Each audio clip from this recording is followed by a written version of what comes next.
Hello, नमस्कार. मी स्नेहा मराठी कलाकार या माझ्या यूट्यूब चॅनलवर तुमच्या सर्वांचे अगदी मनापासून स्वागत करते. तर कसे आहात सर्वजण? आय होप मस्त आणि मजेतच असाल. तर सर्वांना सर्वप्रथम श्री स्वामी समर्थ. तर मागे मी शॉर्टमध्ये शेअर केलंच होतं की मी ट्रिपला जाण्या अगोदर काही पदार्थ घरूनच बनवून नेले होते. त्यातले काही पदार्थ मी तुमच्यासोबत शेअर केलेले आहेत आणि काही शेअर करायचे राहिले होते. तर म्हटलं आज व्हिडिओ त्याचा बनवून टाकावा, कारण तब्येत पण थोडी खराब आहे ना, त्यामुळे व्हिडिओज खूप लेट येत आहेत. आय होप तुम्ही मला समजून घेताल. तर मी ना इथे आता मठरी बनवते आहे. तर 1 किलोच्या प्रमाणात बनवते. 1 किलो मैदा घेतला आहे. त्यामध्ये धने जिरे पूड टाकली अगोदर. त्यानंतर ओवा क्रश करून टाकला आहे हातावरतीच. आणि त्यानंतर त्यामध्ये मीठ घातले चवीनुसार. मीठ आपण आपल्या चवीनुसार घालायचं. ज्याला कमी लागतं त्याने कमी, ज्याला जास्त लागतं त्याने जास्त. त्यानंतर मग मी कसुरी मेथी पण टाकली, हातावरतीच क्रश केली ती पण. कसुरी मेथीमुळे याला खूप छान टेस्ट येते आणि एक असा वेगळाच फ्रेग्रन्स येतो आणि त्याने ती खूप टेस्टी लागते. आणि त्यानंतर हे सगळं ना मिक्स करून घ्यायचं आहे पिठामध्ये छान व्यवस्थित. आणि पिठामध्ये आपल्याला मोहन घालायचं आहे त्यानंतर.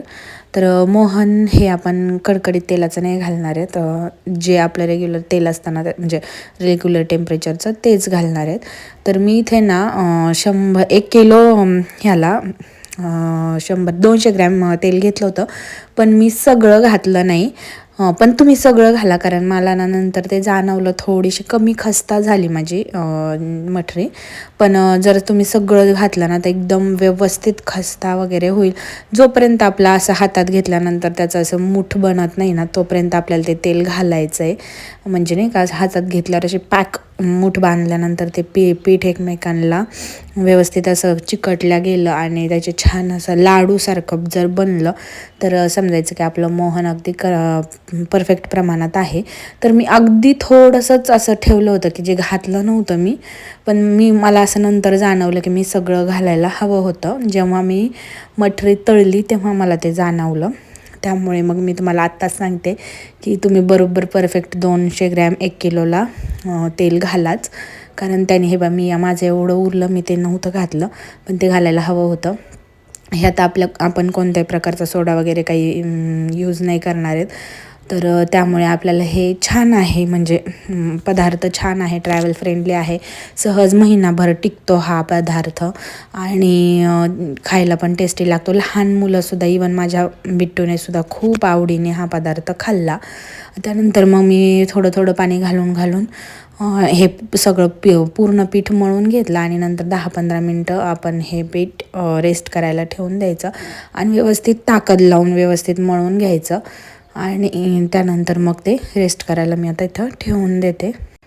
पीठ 10-15 मिनटं रेस्ट केल्यानंतर मी नंतर मठरी बनवायला घेतली. तर अगोदर पोळपाटाला सगळीकडं मी तेल लावून घेतलं, म्हणजे नाही का, धुतलेला पोळपाट होता ना, मग तसा कोरडा होता, त्यामुळे मी त्याला अगोदर तेल लावून घेतलं. नंतर मग आपल्या अंदाजे एक गोळा घेतला आणि तो पण छान मळून घेतला अगोदर पोळपाटावर घेऊन. आणि नंतर मग ह्याची पूर्णपणे अशी पोळी लाटायची आहे. तर माझ्या मनात काय माहिती काय होतं की नाही का, मला असं वाटायचं की तेल खूप होईल म्हणून. म्हणजे मी समजा मग त्या टायमिंगला, त्याच्या अगोदर मी थोड्या दिवस डाएटवर होते ना, त्यामुळे मला तेल असं खूप नको वाटायचं, म्हणून मी ह्याच्यावरती फक्त मैदा भुरभुरला आहे. पण तसं न करता, म्हणजे मी हे एका ह्याचं तसं केलं, फक्त मैदा भुरभरून मग ते सगळं केलं. पण तसं न करता तुम्ही आता पूर्ण पोळी लाटा, नंतर मग त्याच्यावरती तेल टाका आणि तेलात मैदा टाकून ते सगळीकडं पूर्ण पोळीला लावून घ्या, म्हणजे जेणेकरून त्याच्या लेयर्स एकदम छान पडतील. आता मी तो व्हिडिओ शूट केलेला नाही म्हणून तो नाही दाखवते, फक्त मैदाच दाखवला आहे. पण मग तुम्ही ते करू शकता. नंतर मग ते रोल करायचं आणि मग तिथून पुढची प्रोसेस सेम आहे. रोल करायचे, मग ते दाबून घ्यायचे, असे साईडला ठेवायचे, नंतर ते थोडेसे हलका हाताने लाटून घ्यायचे. असं आहे ह्याची पूर्ण प्रोसेस. पण ते मैद्याचं आहे ना, मी जे फक्त मैदा दाखवला, तर फक्त मैदा न टाकता थोडंसं तेल टाकून त्यात मैदा टाकायचा, म्हणजे जेणेकरून त्याच्या लेयर्स खूप छान पडतात. ह्या एकाच पोळीचं फक्त मी असं केलं. तिथून पुढे मग माझ्या ते लक्षात आल्यानंतर मी मैदा आणि तेल दोन्ही वापरलं होतं. पण मे बी मी तो व्हिडिओ शूट करायची विसरले, म्हणून मी तुम्हाला तोंडी सांगते की थोडंसं तेल वापरायचं, म्हणजे जेणेकरून त्याचे लेयर्स छान सुटतात. आणि फक्त मैद्याने केलं तरी चालतं, पण ते थोडंसं ना, मला असं जाणवलं की कडक झाल्या थोड्या, आणि जे मी तेल आणि ते लावलं त्या थोड्याशा खस्ता झाल्या. तर असा थोड्या गोष्टींचा खूप डिफरन्स पडतो. आणि मला असं वाटलं नाही का कशाला उगीच तेल वापरायचं, मैद्याने पण सुटतील लेयर्स असं वाटायचं. पण तसं नाही आहे, जे करायच्या गोष्टी असतात ना त्या कराव्याच लागतात. आणि त्यानंतर मग मी हे सगळं लाटून घेतल्यानंतर त्याला फोकच्या साहाय्याने दोन्ही साईडने असे हे करून घ्यायचे, छिद्र करून घ्यायचे, जेणेकरून त्या अशा पुरीसारख्या फुगणार नाहीत, जागेवरच त्या तळल्या जातील आणि आतमध्येपर्यंत त्या शिजल्या जातील. म्हणून मग त्याला असं फोकच्या साहाय्याने हे करायचं, टोचे मारून घ्यायचे आणि सगळ्याला करायचे आणि मग तळायला घ्यायचं. आणि हे सगळे टोचे मारून घेत होते तोपर्यंतच मी साईडला तेल पण तापायला ठेवलं होतं. त्यानंतर तेल छान व्यवस्थित तापल्यानंतर मग हे एक एक करून आपल्याला सोडायचे आहेत. आणि आपल्या हे कसं तळतो आपण शंकरपाळे वगैरे, तर त्याच सेम पद्धतीने आपल्याला हे तळायचं आहे. आणि हे एक प्रकारचे शंकरपाळ्याचाच प्रकार म्हणू शकतो आपण, फक्त शंकरपाळे गोड असतात, त्यात साखर असते म्हणून. आणि शंकरपाळ्यांच्या ऐवजी ह्याच्यात मीठ असतं थोडंसं, साखर वगैरे नसते. नाही तर सेम प्रकार आहे टेस्टला. समोसाचं कव्हर कसं लागतं सेम तसेच टेस्ट आहे याची ना. माझा बिट्टू तर समोसा म्हणूनच खातोय याला, म्हणजे खात होता आणि त्याला तर खूप आवडले होते. तर नक्की मी एकदा ना नक्की ट्राय करणार आहे परत. आणि मेन म्हणजे तेव्हा मी गव्हाच्या पिठाचं ट्राय करून बघणार आहे. म्हणजे गव्हाच्या पिठाचं जर झालं तर खूपच छान ना, म्हणजे मैद्यापेक्षा गहू कधी पण हेल्दीच. मग मी तेव्हा ट्राय केलं तर तेव्हा तुम्हाला पण शेअर करेन मी नक्कीच. आणि आता इथे बघा मस्त तळून घेतले. तर मला हा पदार्थ पहिल्यांदाच बनवत होते म्हणून मला याचा काही खूप जास्त अंदाज नव्हता. आणि त्यामुळे मी माझ्याकडून ज्या चुका झाल्यात त्या चुका पण मी तुम्हाला सांगितल्या की तुम्ही त्या करू नका, म्हणजे छान होतील तुमच्या मठरीसुद्धा. आणि नंतर छान अशा तळून घेतल्या. आणि मी ना अगोदर काय केलं, खूप अशा जास्त गोल्डन ब्राऊन होईपर्यंत न तळता अशा पद्धतीचा कलर ठेवला आणि मग तो तळला. पण नंतर मी जेव्हा ती फोडून बघितली तर आतमध्ये ती थोडीशी कच्ची होती, तर मी त्याला परत तळलं होतं. तेवढी एक बॅच मी परत तळली होती. आणि त्यानंतर मग जेव्हा मला अंदाज आला ना व्यवस्थित सगळं, तर मग तिथून पुढच्या सगळ्या छान झाल्या. मी स्टार्टिंगला तुम्हाला दाखवल्या पण मी कोणत्या कलरमध्ये तळल्या. तर तुम्ही ही चूक करू नका, खूप लवकर घाईघाईने काढू नका. मी पहिल्यांदा पटकन काढल्यामुळे माझे थोड्याशा मध्ये कच्च्या राहिल्या होत्या, तर ती बॅच मी परत तळली. आणि आता बघा सगळ्या तळल्यानंतर मी अशा काही एक दोन तर करपल्या पण आहेत थोड्याशा माझ्याकडनं. तर अशा पद्धतीने मस्त मटरी आपल्या रेडी झाल्या. त्यानंतर मग मी घेतली होती कोथिंबीर वडी बनवायला.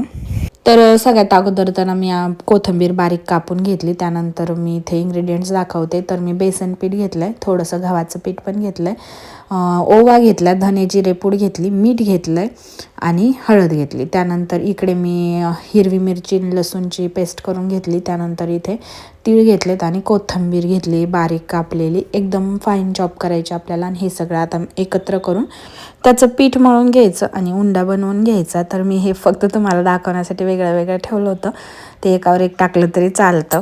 एनिवेज शेवटी आपल्याला ते एकत्रच करायचं असतं. तर आता मी हे सगळं एकत्र करून घेते. त्यानंतर मग ते बाकीचे पण इन्ग्रेडियंट्स त्यात टाकून घेते.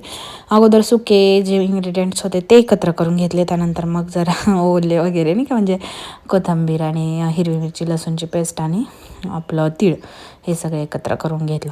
तर तिळाने तर खूप छान टेस्ट येते त्याला, त्यामुळे तीळ आवर्जून टाका. तीळ आणि ओवा थोडासा, ओवा खूप जास्त नाही टाकायचा पण थोडासा टाकायचा, त्याने छान टेस्ट येते कोथिंबीर वडीला. आणि खूप छान पण आणि मऊसुद्धा असं मस्त पीठ मळलं जातं. त्यानंतर मग हे सगळं मिक्स केल्यानंतर त्याचं मस्त असं पीठ मळून घेतलं. आणि त्याला ना थोडंसं चिकटच राहतं म्हणून मग मी चाकूने कापून घेतलं. 4 त्याचे हे बनवायचे होते मला रोल. तर अशा पद्धतीचे रोल बनवून घेतले. आणि साईडलाच गॅसवरती एका कढईमध्ये पाणी टाकून त्याच्यावरती चाळणी ठेवली होती आणि ते आता छान पाणी उकळलं पण गेलं होतं. नंतर ते 4ही रोल त्याच्यावरती मी शिजण्यासाठी ठेवले, म्हणजे वाफवण्यासाठी. आणि ते मस्त वाफवल्या गेले, म्हणजे फोकचा चमचा घालून मी पाहिलं तर एकदम क्लिअर निघाला चमचा. त्यानंतर मग मी ते थंड झाल्यानंतर त्याच्या अशा वड्या पाडून घेतल्या आणि मग एकदम अशा छान वड्या झाल्या, कुठेही तेलात वगैरे सुटल्या नाही किंवा काही नाही. नंतर मी त्या तळून पण घेतल्या आणि मस्त असे तुटल्या नाही वगैरे काहीच नाही. सगळं प्रमाण जर व्यवस्थित असेल ना तर काही म्हणजे असं तुटत वगैरे नाही. कधी कधी काय होतं, विरघळतं सुटतात त्या तेलात गेल्यानंतर, पण माझ्या वड्या एकदम छान झाल्या होत्या आणि तेलात गेल्यानंतर सुटल्यासुद्धा नव्हत्या. इव्हन कोथिंबीरचा एक धागासुद्धा सुटला नव्हता वड्यांमधून. त्यानंतर सगळ्या वड्या अशा तळून घेतल्या आणि आता थेपले पण बनवले होते मी मेथीचे. आता त्याची रेसिपी शेअर करते. तर सगळ्यात अगोदर मेथी बारीक कट करून घेतली. तर ही एक जुडी मेथी आहे, जी रेग्युलर एक जुडी आपल्या बाजारात मिळते ना, जी मी निवडून बारीक कट करून धुवून सुकवून ठेवली होती. नंतर मग त्यामध्ये जे जे इन्ग्रेडियंट्स टाकायचे ना, तर ते मी तुम्हाला दाखवते. तर सगळ्यात अगोदर कोथिंबीर, ओवा घेतला होता मी साईडला, थोडा तीळ, मीठ, हळद, धने जिरे पूड, लाल तिखट, साखर, कसुरी मेथी आणि बेसन पीठ. हे एवढं आपल्याला अगोदर त्यामध्ये घालायचं आहे. आणि त्यानंतर मग मी पुढचं जर सांगते काय घालायचं, अजून पण 2-3 इन्ग्रेडियंट्स घालायचे आहेत. आणि अगोदर मी हे फक्त जे सुका आहे ना, बेसन पीठ नाही घातलं मी अगोदर, बाकी हे फक्त जे काही आहेत ना आपण बाकीचे मी इन्ग्रेडियंट्स दाखवलेले ते सगळे घालायचे. आणि ते सगळे मेथीला छान कोट करून घ्यायचे, म्हणजे त्याला मेथीमध्ये छान ते मिक्स झाले पाहिजे आणि मेथीमध्ये त्याचा फ्लेवर उतरला पाहिजे, जेणेकरून मेथीमधला जो कडवटपणा असतो तो कमी होतो.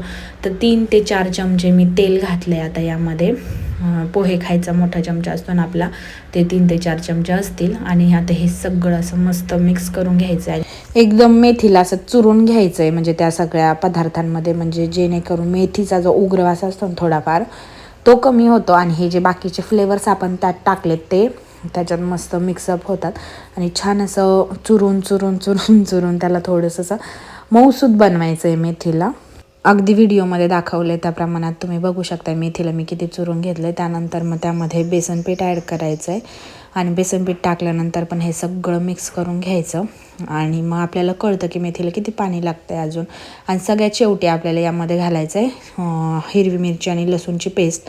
ती शेवटी का घालायची, कारण आपण जेव्हा मेथीला वगैरे चुरत असतो ना, तेव्हा आपण खूप जास्त आपला हात वापरतो त्यात, आणि मग तो त्यात मी लसूण आणि हिरवी मिरचीमुळे हाताची खूप आग होऊ शकते, म्हणून ती सगळ्यात शेवटी घालायचं आहे.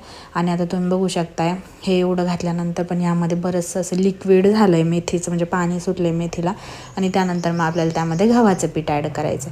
तर आपल्याला समजतं ना आपल्याला कितपत लागणार आहे तितपत आपण ॲड करत राहायचं, एकदम नाही करायचं. थोडं थोडं करून मी ॲड केलं आणि नंतर थोडं थोडं त्याला पाण्याचा शिपका पण द्यावा लागला. असं नाही की पूर्णपणे मेथीच्याच पाण्यात झालं असं नाही, थोडंफार पाणी मी वरचं पण वापरलं होतं. आणि आपल्याला माहिती असतं की आपल्याला किती बनवायचं आहे, मग त्यानुसार आपण गव्हाचं पीठ आपण त्यामध्ये ॲड करू शकतो. तर मी आता इथे 3-4 जे कप आहेत ना छोटे, तर ते ॲड केलेत मी. आणि त्यानंतर आता हे सगळं मस्तपणे मळून घेते. आणि आता याचा छान असा उंडा मी बनवून घेतला. थोडंफार पाण्याचे हात लावला होता मी आणि मोठा उंडा बनवला. मग नंतर त्याचे छोटे छोटे असे गोळे बनवले. अगदी आपण अर्ध्या पोळीचा एक गोळा असेल असं म्हणू शकतो, किंवा ह्या 2 गोळ्यांची एक चपाती आपली होऊ शकते. असे मी छोटे छोटेच गोळे बनवले, कारण खूप जास्त जाड आपल्याला हे लाटायचं नसतं ना त्यामुळे. आणि मग ते आता मी थेपले लाटून घेते. तर इथे तुम्ही पाहू शकताय मी अगोदर त्याला असं मस्त हातावरती मऊसूद बनवून घेतलं आणि मग कोरड्या पिठावरती ठेवून त्याला लाटून घेते. आणि अगदी हलक्या हाताने लाटायचं, त्याला खूप काही जोर लावायची गरज लागत नाही आणि खूप आपल्या चपातीसारखं पण करायची गरज लागत नाही. तुम्ही पाहू शकताय मी किती पातळ प्रमाणात हे लाटून घेतलं आहे. अगदी मला दोन्ही साईडचं दिसतं आहे, त्याच्यातून इतक्या पातळ प्रमाणात लाटून घेतलं आहे. कारण जाड ठेवलं ना तर ते लवकर खराब होण्याची शक्यता असते आणि पातळ लाटलं ना तर ते जास्त दिवस टिकतात. त्यामुळे मग मी एकदम मस्त पातळ असे लाटून घेतलेत, जेणेकरून ते जास्त दिवस टिकतील, मला प्रवासात जास्त दिवस खाता येतील असं म्हणून केलेत. आणि नंतर मग आपण दोन्ही साईडनी खरपूस रंगावर येईपर्यंत आपण याला भाजून घ्यायचं आहे. आणि मेन म्हणजे फुल गॅसवरती भाजायचं. कमी गॅसवरती भाजलं तर ते कडक होतात, फुल गॅसवरती भाजल्यानंतर ते नरम राहतात. तर अशा पद्धतीने मी एक करून घेतला आणि बाकीचे पण सगळे करून घेतले आणि असे थोडेसे थंड व्हायला ठेवून दिले. आणि तुम्ही पाहू शकताय की मला अक्षरशः तिकडचा पलीकडचा सूर्यप्रकाशसुद्धा याच्यातून दिसतं आणि हे किती पातळ झाले ते तुम्हाला त्याच्याहून अंदाज आला असेल. आणि नंतर ते थोडे केल्या कडक वाटतात, पण नंतर जेव्हा आपण हे करतो ना तर एकदम असे हे पाहू शकता इतके मऊसूद झालेले थेपले. तर अशा पद्धतीने एकदम इझी वेने मी हे 3ही पदार्थ बनवले, जसं की मठरी, कोथिंबीर वडी आणि मेथीचे थेपले. आणि हे 3ही पदार्थ प्रवासामध्ये भरपूर काळ टिकू शकतात. जर तुम्ही पण कुठे प्रवासाला जाणार असाल किंवा तुमच्या घरचे वगैरे जाणार असेल तर तुम्ही हे त्यांना बनवून देऊ शकता. तर तुम्हाला जर रेसिपीज आवडल्या असेल तर नक्की ट्राय करून पहा. व्हिडिओ आवडला असेल तर व्हिडिओला एक लाईक, शेअर आणि माझ्या चॅनललाही सबस्क्राईब करायला विसरू नका. तर पुन्हा भेटूया अशा छानशा आणि नवनवीन व्हिडिओसोबत. तोपर्यंत बाय बाय. व्हिडिओ शेवटपर्यंत पाहिल्याबद्दल धन्यवाद आणि सर्वांना श्री स्वामी समर्थ.